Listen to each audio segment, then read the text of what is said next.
Hi, my name's Dee, your professor of woo-woo, and welcome to Sunchild Tarot, and welcome back to, this is your fourth time now, Travis. Welcome back, I Travis. think so, yeah. How are you doing? Pretty good, glad to be here. Thanks for having me again. Now, you have a big launch tomorrow, which I know has been, it's not like any of your Kickstarters aren't passion projects, but last time we were chatting, I noticed a little twinkle in your eye when you was talking about this one. So tell me all about it.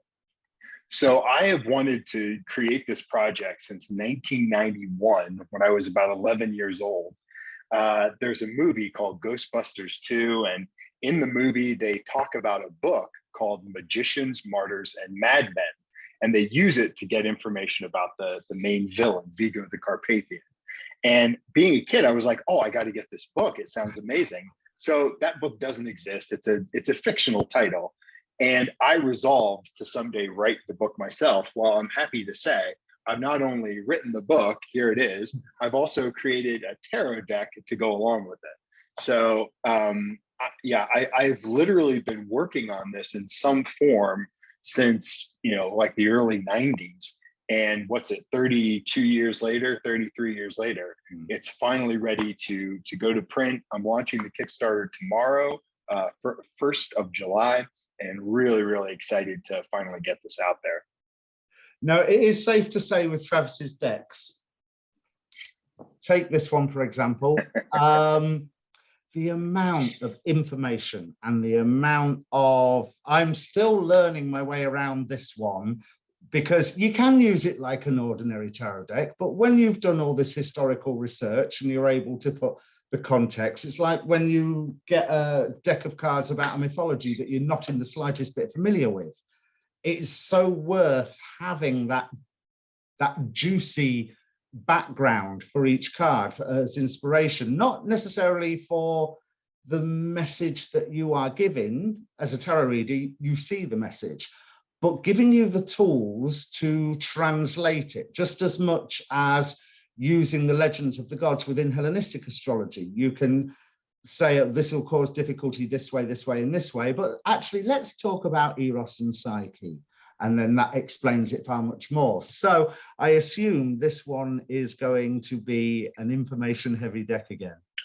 It is. It's just like that. And you gave a great example where there's a mythology behind it that, when you hear the word Zeus, depending if you had a tarot card that had Zeus on it, wherever that is in the spread is going to give you different information. If it's in your past, it's, oh, maybe this is power I already have. If it's in your future, it's like, yeah, I'm going to be the victor in this next struggle, but you have a knowledge of what Zeus is and or who he is and what he stands for.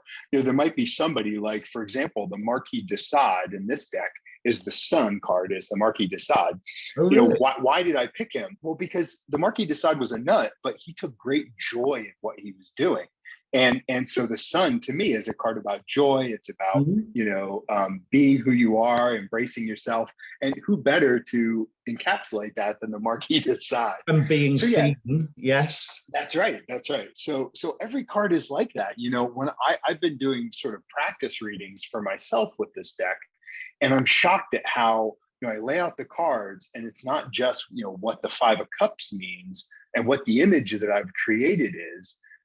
It's also what that person, what their biographical story is and how that relates to me. Because that's the advantage to this deck is every single person is a real person. You can, if you don't want to read my biography about them, you can look them up on Wikipedia or whatever and learn more about their lives and see how it applies to you. How does their struggle, their journey, their victories apply to everyday people? So when you were selecting, have you been in that process of selecting who goes into it since 1991? Yes. As I sort of have discovered new magicians and martyrs and mad people, I added them to the list. I started with a huge list. And I really sat down to make the deck to say, okay, I need to start ordering the paintings, the drawings that are going to be the decks, or sorry, the images on the cards. Who do I need to have pictures created of? That was really the moment for me where I had to sit down and say, okay, Time to pare down this list, maybe do a little bit of research, find extra people that I hadn't thought of before, and get the finalized list. So who was the biggest surprise person when you say looked for people you haven't found before? Who was the one that made you go, oh wow? Or because I imagine you've had a fair amount of equal fascination for all of them. I really have. Some were so easy, like Aleister Crowley, and Elizabeth Bathory, Countess Bathory, the Blood Countess. People like that were really easy. And then, well, here's one that came out of nowhere: Tsar Nicholas II. It's easy to remember him as sort of an autocrat, but he's a saint. He's a martyr in the Orthodox Church. So I thought, well, what a better, and he was also a family man. He was killed with his whole family. So what better card could there be for the Four of Wands than Tsar Nicholas? And the Four of Wands are the four bayonets of the Bolshevik rifles. We have to get you and David together, because Tsar Nicholas's family, those are charts that he's quite fascinated with and often talks about. So it would be great to get you two together just to talk about that. And you say he's Four of Wands for that. Four of Wands, yeah. Yep. Which for me is always a card that's sort of about family or home life, that kind of thing. Another one was what surprised me more than anything else, because most of these people, I sort of knew who they were and kind of knew their general backstory, but I have gone to primary documents. So I'm reading the actual court documents from, however long ago their court cases were. For example, in the case of, the witchcraft trials, Lilias Ade, I think is how you say her last name, or Lilias Ade. She was a Scottish witch, sort of kicked off the Berwick witch trials, her conviction. And so you read the actual court documents about these people and you really feel a lot of sympathy for them. Yeah. You and I are well aware a lot of these people were not really witches. They didn't practice witchcraft, but they were accused of it, tortured, and then died in prison or died on the rack or wherever they died. And this woman, she was like 85, 86 when someone pointed to her and said, that one's a witch, better get her. And she refused all the torturing, the interrogation. She refused to give up anyone else's name and died in prison. And, you have respect for her because she was able to endure that and didn't give anyone else up. And so much sympathy for her because of what she went through. So for me, the biggest surprise of all was the amount of sympathy I gained for so many of these people. So there's, I noticed there were some guidelines that you've put because there's a Jack the Ripper card, isn't there? Correct, yeah. So Jack the Ripper is the death card. I'm fascinated. I actually wrote a paper for my human sexuality class that talked about Victorian England and repressing sex and how Jack the Ripper came out of that, and also the Zulu Wars and the British Empire's expansion around the world came out of repressed Victorian sexuality. That's my theory anyways. So Jack the Ripper said, men will look back and say, I gave birth to the 20th century. That was in one of his letters. And I believe he was sort of referring to that, the idea that the 20th century will be more warlike, but it will eventually come to a more sex positive atmosphere. And that sort of is what happened to us. We had World War I, we had World War II, and after that you had the liberation of the 60s, the 70s, and now our modern era. Yeah, although I am so tempted to say, let's move this conversation along. No sex, please, I'm British. Well, you'll like one element. I decided to put in 3 different lovers cards. One has 2 women on it, another one has a man and a woman, and then the third one has 2 guys on it. So the 3 different lovers cards are sort of 3 different gender energies.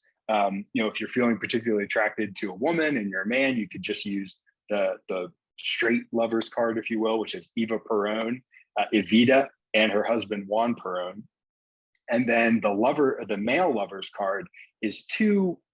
They're called gay saints. Who knows if they really were or not, but Sergius and Bacchus. They were 2 Roman soldiers who were martyred together.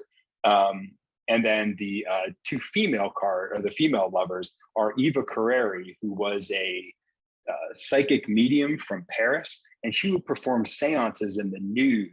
And she would try and get other women to have sex with her during the seances. And it was really, she's got a really fascinating story. So, so three lovers cards, which I think is pretty cool. And I actually went to the the shrine of Sergis and Bacchus when I was in Cairo in Egypt. I knew who they were. I knew all about them. I knew they were going to be in this deck. I had no clue that their remains are in this shrine in Cairo. And I just happened to walk into this chapel in, it's in like the old quarter or something, walk into this chapel and there are their remains right in front of me with an icon of them and everything. I'm like, holy cow, it's like I was brought here to this point. Now, as a reader, there's one other tarot deck I can think of that has used that 3 lovers card thing. That's this Star Spinners Tarot. And I have to say, it's been really useful. My own preference is to leave all 3 in, because the lovers isn't always to do with that nature of just relationship and sexuality. It is a choice. It is, I think it's been quite instructive sometimes to have all 3 lovers cards still in the deck. And that's actually one of the points that I make in the booklet. You know, the male cards, Sergis and Bacchus, they were partners. They like fought together. You know, they were literally had each other's back. And if they were not there helping each other, that would be, you know, they really had like a brotherhood. And then Eva Peron and Juan Peron, they were like the husband was the one in front, the female was the one in back, but she was doing all the work to get him elected and keep him president of Argentina. And then the 2 females, it's more of an energy to go get the other person, you know, and a sexuality and attraction. I gotta get this, a lust, if you will. So yeah, there's lust, cooperation, and brotherhood, which are 3 different forms of companionship, you know. So yeah, I leave all 3 of them in when I do the readings too. Yeah, because if you've got the extra cards, why leave them out? What? Tell me about the artist, because what I've seen of these cards, they look absolutely beautiful. In case I haven't mentioned, which I don't think I have, obviously the link to the Kickstarter is going to be down in the description below. And so you said it launches tomorrow as we film this. So by the time this goes online, the Kickstarter will be live. Tell us about the artist, because some of the cards are beautiful. Artist, yeah, she's done fantastic work. She's a Venezuelan artist. Her name is Ellen Goldberg. She actually just moved to Colombia, partially as a result of me paying her a very reasonable wage and to help her get out of Venezuela, because it's not a country with the best economy or government system at the moment. So, but she's Venezuelan. She did amazing work. You know, we really, it's a collaborative deck. I gave her specific ideas. I gave her reference photos. I generally would draw out what I wanted the card to look like with stick figures, very poor drawing. And then she just took it and was able to put all these things together and create a really beautiful card. And also I noticed you make a thing about the texture of them. Yeah, they feel like linen. You know, anybody who has my Hieronymus Bosch tarot, it's got that linen finish on the card. It's really nice. I mean, I fell in love with 2 things when I created that Bosch deck. Number 1 is full artwork, borderless artwork. And number 2 is that linen feel to the card. So those are probably going to be on most of my future decks. So when does the Kickstarter actually finish? At what day does this video we're doing now become irrelevant? So it will never be irrelevant. People will always want to know about the deck. So it's going to go for 30 days. So July 1st to July 30th or July 31st, maybe, but 30 days. Yeah. And after that, I get 1 month to be in production. So I'll have the books printed, I'll have the decks printed, and then September will be fulfillment, actually getting the decks out the door. That's quite a short time span compared to your previous Kickstarters. It is. Well, not all of my previous Kickstarters. Some of them I've been really good. Like the Hieronymus Bosch tarot, that turnaround time was pretty quick. I was able to get all those out the door within a month, I think maybe two. But production really doesn't take that long. I have great relationships with my manufacturers of both the books, who was actually right here in Las Vegas, they're local, and then my card manufacturers are in China. You know, I thought about switching to a card manufacturer in the US, but I have such a good relationship with my one in China. They get me stuff so quick. And the best part is, you know, they, like, a lot of people do sea freight. So they have their stuff put on a slow boat from China. Not me. I do air freight. They give me a deal on air freight. So I can get stuff here completed in the factory to my front door within like 3 days. And no other publisher can do that. Even my main publisher that I work with, Rockpool Publishing, they're like, dude, you're nuts for using air freight. But hey, I have a commitment to getting these things in people's hands as quickly as possible. Now, I have to ask, considering when we was talking about your design of the Demon Possessed Tarot all those many moons ago, and after you, was it Andre Alphas who? No, Andrus. Andrus. Yeah. Yes, your encounter with Andrus as you were working with them, have you found interaction other than, like you say, the gay saints going, hi, here we are? Has there been any other obvious interactions that have come your way? You know, because of the length of time that I've been working on this deck, I guess the short answer is yes. So one of the people in this deck, his name is Frederick Santee.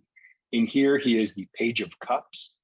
He was really the one that inspired me to kick this whole thing off and think it could be something real. So Frederick Santee was a medical doctor. Right. He lived in rural Pennsylvania. And while I was doing research on him, this would have been back in the late 90s, I was contacted by the coven that he founded. He was a medical doctor, but he also ran a coven of witches. And they not only were willing to share information about him and about their coven, they actually sort of invited me to be not a member, but like an honorary member. Yeah. So I'm still to this day in communication with them. They taught me really everything I know about ritual magic. Like my foundation came from this guy's coven. Oh, wow. And you know, it's just a weird thing where it feels like he was guiding me in some way to that, you know, to that goal. And what's also really strange is he died 2 months before I was born, almost to the day. Okay. So is there a possibility I'm reincarnated him? Who knows? Did you check the moon cycles? Was it 2 exact moon cycles, maybe? I did not actually. No, I don't know for sure. I've got a copy of his chart, so I can provide that to you. Maybe you can figure that part out for me. Yeah, I'll be up for that. Okay, so there isn't a lot more to say about it, is there? Other than, I mean, everybody knows on this channel, I'm a big fan of Travis. I have, like I said, the Vlad Dracula, the Egyptian Oracle with a lid that just came off too quickly there. Of course, you can find his stuff with the Angel Tarot and the Occult Tarot. Is the Oracle of Heaven and Hell up on Amazon yet? It's not on Amazon. So I just signed a deal with Rockpool to do the Oracle of Heaven and Hell in that format. Yeah, same box, same everything. And that'll be in Amazon. It'll be in stores, you know, all around. That's good. That's good news. It'll be in stores, yeah, all around the world. That's next year. Yeah. Brilliant. That is really good news, because that should be out there for people. I found it invaluable as well. So yeah, that's it really, isn't it? Yeah. Oh, well, one other thing, my Hieronymus Bosch Tarot, Rockpool is doing, you know, re-release of the Hieronymus Bosch Tarot. So that's coming out in December. And I was just in Australia and in Denver doing sort of a promotional tour for that deck to talk about it, educate the booksellers and distributors about it. It's got a really cool deck box. It actually opens up like a triptych. So you get the full Bosch's Garden of Earthly Delights when you open the box. It's really, really, really cool. I look forward to that, because that's the one of your Kickstarters that I completely missed. Right. So, Excuse me. So, like I said, the link will be down below in the description. It starts tomorrow. I will try and get this video up tonight, so that will be at least a couple of hours in front of the grand opening. You have got the month of July to get your hands on this one. And Travis, thank you very much. Hey, great. Thank you so much. Good talking to you again.